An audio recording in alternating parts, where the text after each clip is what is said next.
Olá pessoal, este é o curso online Orçamento de Obras. Eu sou Aldo Doria Matos e vou ser o instrutor desse curso, cujo objetivo é apresentar toda a técnica de formação do preço de uma obra. Seja ela uma obra predial, seja ela uma obra pública, para um cliente privado, para um cliente estatal, não importa. O roteiro de uma obra é praticamente o mesmo. O que muda, obviamente, é o trabalho que dá, a quantidade de pessoas envolvidas, a multiplicidade de serviços, mas como nós veremos aqui, existe um roteiro, existe um fio condutor, que é o objetivo da nossa aula de hoje. A nossa aula de hoje vai tratar exatamente do início do processo de orçamentação. É aquilo que eu chamo de preparar o terreno, para a gente usar aí uma expressão da construção civil, como se a gente estivesse realmente fazendo ali a limpeza do terreno para começar a construir. Então, o que nós vamos abordar nessa aula?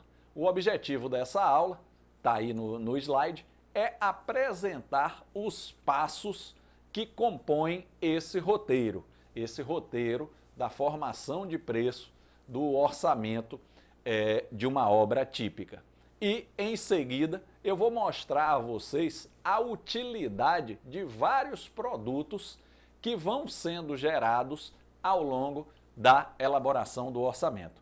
Porque muita gente acha que o orçamento destina-se apenas a estimar quanto vai custar aquela obra. Essa talvez seja a finalidade maior do orçamento. Mas existem, como nós veremos daqui a pouco, várias outras perguntas que surgem durante a obra e que nós podemos responder se nós viermos revisitar esses subprodutos que vão sendo gerados ao longo da orçamentação.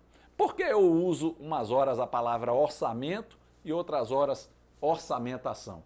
É porque orçamento é o produto, orçamentação é o processo. Ok? Então vamos seguindo aqui, nós vamos então abordar nessa aula os passos e as utilidades de um orçamento. Vocês vão ver como isso aqui vai jogar um pouco de luz na sua forma de encarar um orçamento daqui para frente. Eu vejo muita gente fazendo orçamento de forma desorganizada, de forma atabalhoada, sem rastreabilidade, orçamento feito em um setor sem que outro setor seja consultado. Então essa é uma receita para dar errado, que não é o que a gente quer aqui. A gente quer fazer um orçamento de uma forma rastreável, de uma forma racional, de uma forma que depois, lá durante a obra, eu consiga resgatar como os preços dos diversos serviços foram compostos, quais foram as premissas, quais foram as produtividades utilizadas. Para isso é que esse curso é montado exatamente passo a passo, para nós vermos o que vai sendo gerado nesse trajeto e o que a gente pode tirar de benefício em cada uma dessas etapas. Bom, seguindo em frente aqui, quais são os passos do orçamento? Esse elenco de passos que eu vou mostrar aqui é o mesmo, seja para você fazer uma reforma em sua casa de praia, para você construir uma loja num shopping center, como para você fazer uma estrada ou uma usina hidrelétrica. Os passos são absolutamente os mesmos. O que muda, como eu disse, é a quantidade de serviços envolvida, a quantidade de insumos que você vai precisar manusear em termos de cotação de preço, em termos de composições de custos unitários, mas o roteiro é intuitivo e replicável. Se você tiver esse roteiro na sua mente, eu tenho certeza de que essa aula aqui já terá cumprido o seu objetivo. Vamos então apresentar quais são os passos iniciais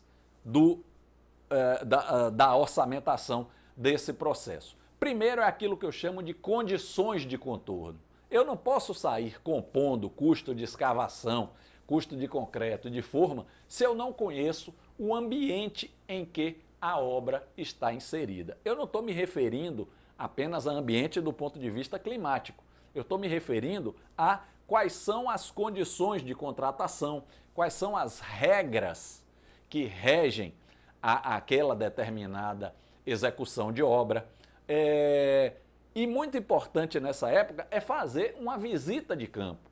Eu vejo aí empresas orçando obra sem nem ir ao lugar.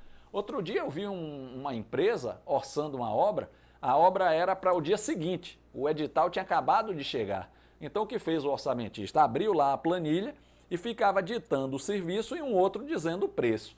Não é assim a forma que eu preconizo aqui nesse curso, porque isso aí não é um orçamento, é apenas um exercício de preenchimento de planilha, não é o que você está buscando aqui no nosso curso. Bom, mas olhando esses dois quadrinhos que a gente tem aí na tela, o que é projeto e o que são as especificações? O projeto são as plantas, os diagramas, cortes, vistas, fachadas. Isso aqui, por exemplo, é um projeto. Está enroladinho, mas vocês podem ver que é o projeto aqui de uma edificação. Eu preciso me municiar do projeto para poder orçar a obra. Por que isso? Porque é do projeto que vai sair o levantamento dos quantitativos, para eu saber quantos metros quadrados de pintura, quantos metros cúbicos de concreto, quantos metros cúbicos de escavação, quantos metros quadrados de impermeabilização eu terei que fazer. Agora é muito importante você ter em mente que quanto mais detalhado for o projeto, maior é a chance do seu orçamento ser preciso. O que nós vemos, e o Brasil particularmente faz isso com grande repetitividade, é se orçar a obra em cima de um projeto básico. Ora, o projeto básico não se permite, não se destina a isso. O projeto executivo é que, em tese, deveria conter todas as informações para o correto orçamento da obra. Então, de posse do projeto, a gente precisa também, lado a lado com ele, ter as especificações técnicas, o memorial descritivo. O que é isso? É que enquanto o projeto traz informações mais de características dimensionais, as especificações trazem informações de características mais qualitativas, tolerâncias, normas a que os insumos, equipamentos devem atender. As especificações trazem muitas vezes curva granulométrica, tolerâncias dimensionais, especificação da qual é a qualidade do carpete, da tinta que vai ser usado, que são informações que muitas vezes não estão contidas no projeto. Então eu preciso me cercar dessas duas condições de contorno para eu poder avançar. Por isso é que eu preciso dedicar algum tempo nisso aí. Eu poderia até agregar um outro quadrinho aí, que é o edital, no caso de você estar trabalhando num contexto de licitação, de concorrência. No poder público, por exemplo, para uma construtora ser titular de um contrato, ela tem que vencer uma licitação.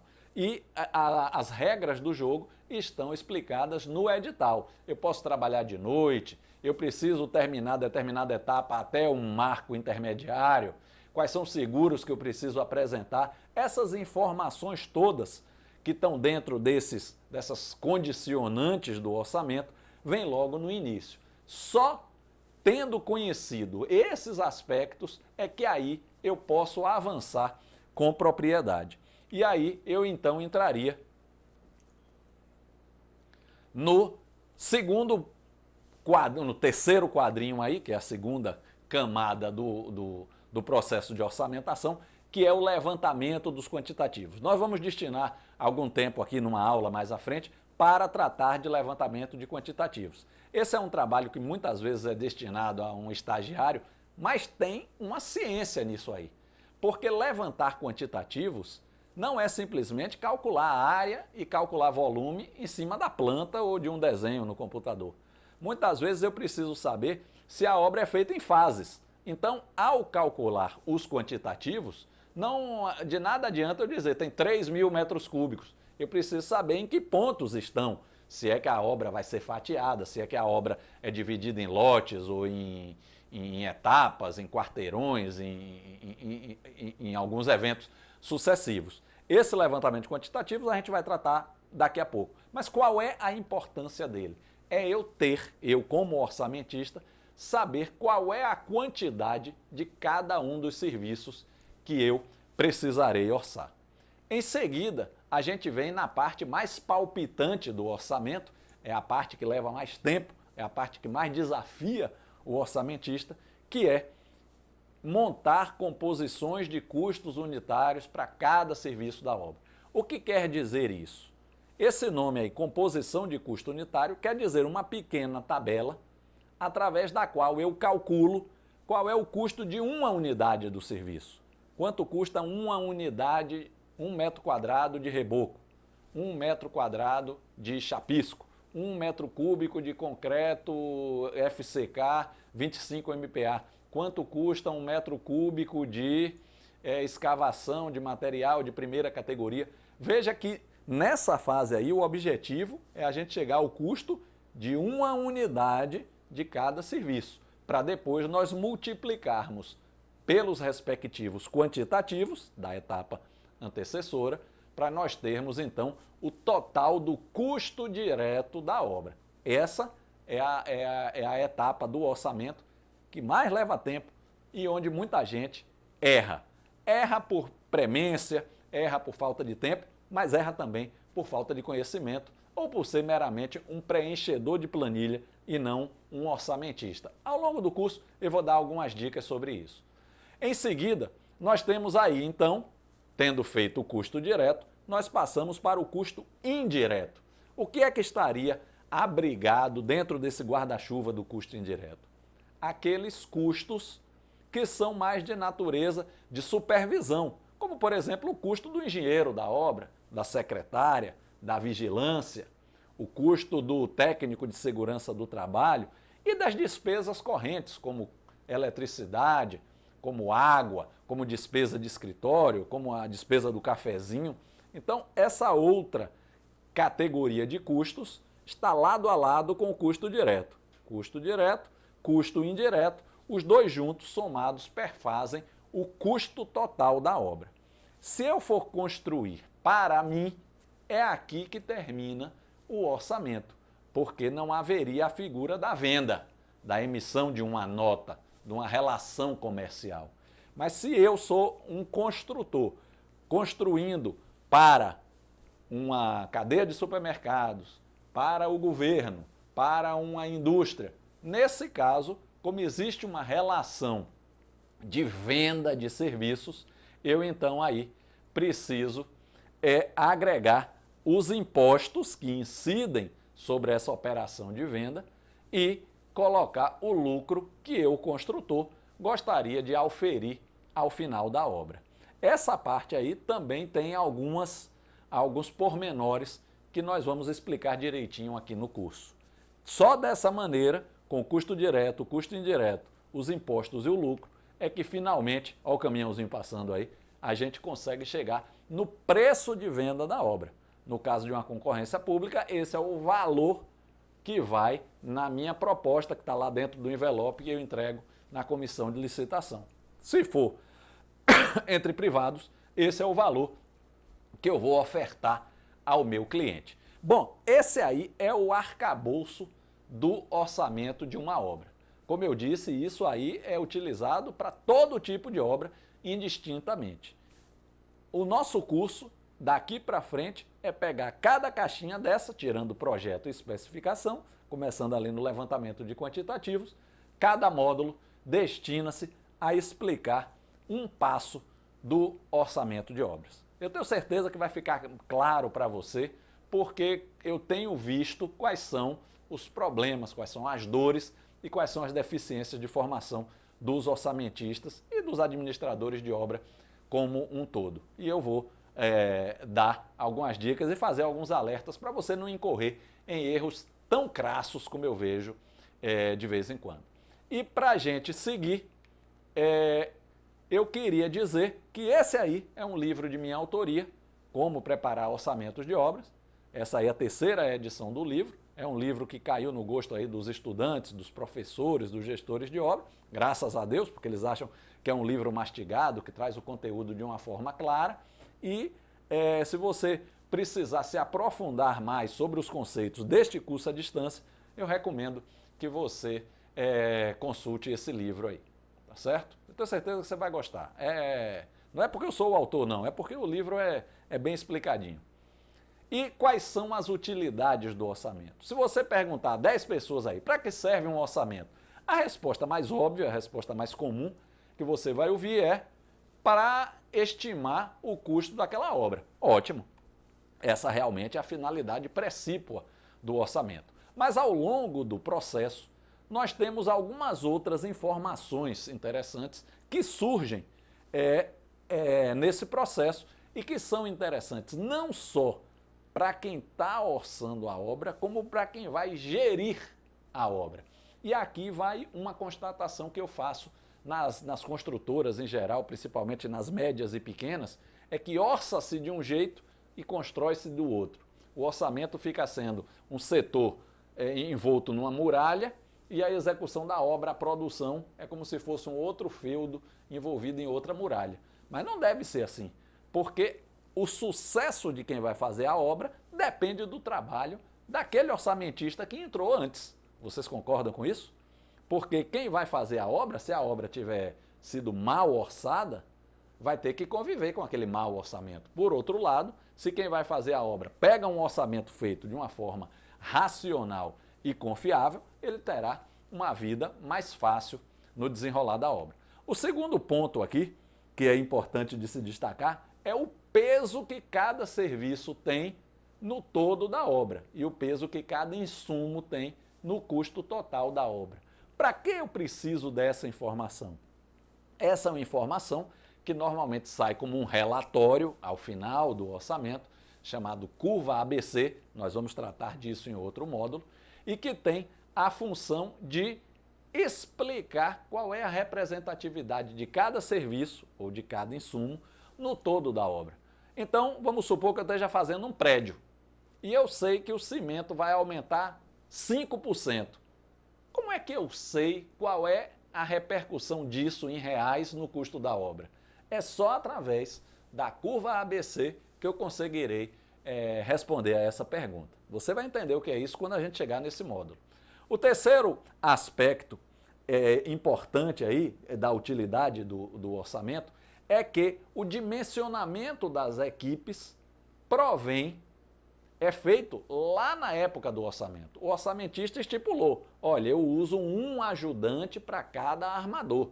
Ou então eu uso 2 ajudantes para cada pedreiro. Se durante a obra eu não obedeço a essa proporcionalidade, a essa razão, eu fico descasado. A maneira como eu estou fazendo a obra com a maneira como eu orcei a obra. Esse, aliás, é um erro muito comum aí nas obras. Então, essa informação a gente pode tirar aqui do orçamento.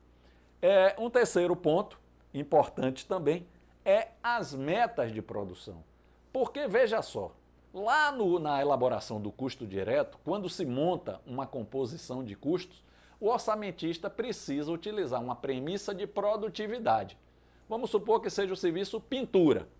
Se eu estipulo que um pintor pinta 1 metro quadrado por hora, essa passa a ser automaticamente uma meta para eu atingir quando for fazer a obra.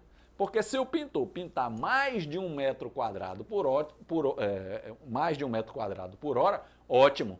No final da obra eu terei gasto menos horas de pintor.